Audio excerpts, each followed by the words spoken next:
See, I told you sitting around and doing nothing in my room is productive. Well, jokes aside, thanks for educating us on the power of self-reflection.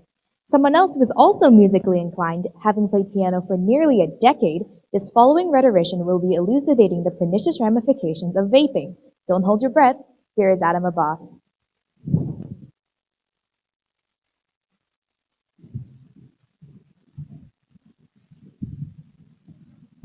Hi, I'm talking about the dangers of vaping, and as of now, vaping is basically a pandemic.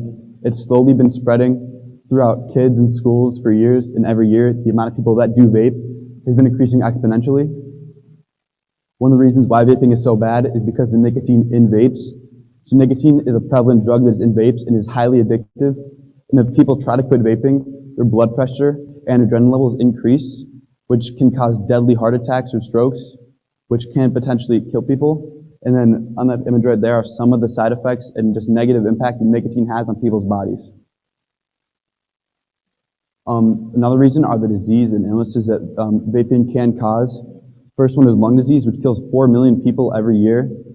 Another one is cardiovascular or heart disease, which actually is a leading cause of death in the US, and 655,000 Americans die every year because of heart disease. And that's the equivalent to 36, or one person dying every 36 seconds in the US.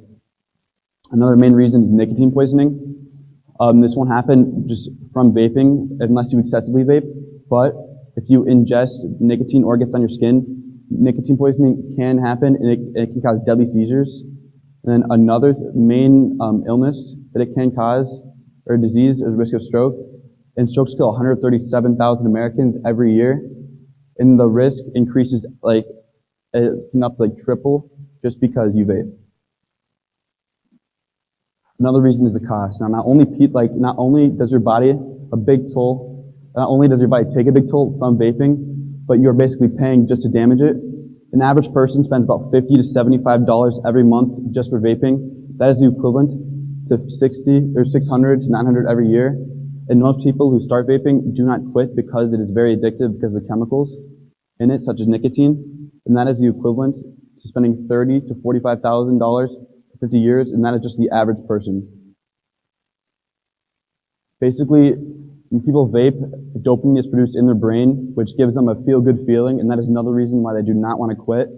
But the more they vape, there go a tolerance to vaping, which basically means they don't get that same feeling until they want to keep vaping, and they keep vaping more and more. Or what they will do is they'll move on to harder drugs, which can negatively affect them even more, such as cocaine or heroin, and that's all because they just started vaping. And another reason is brain development. The most common age to start vaping is 14 years old. And this is really bad because they're not fully developed at all yet. They're still teenagers. Nicotine hinders and harms brain development.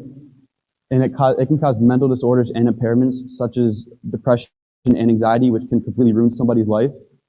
And it also does cause brain damage, and it can completely change someone's personality, slow down their critical thinking, and their decision making. Another reason are actually the unknowns.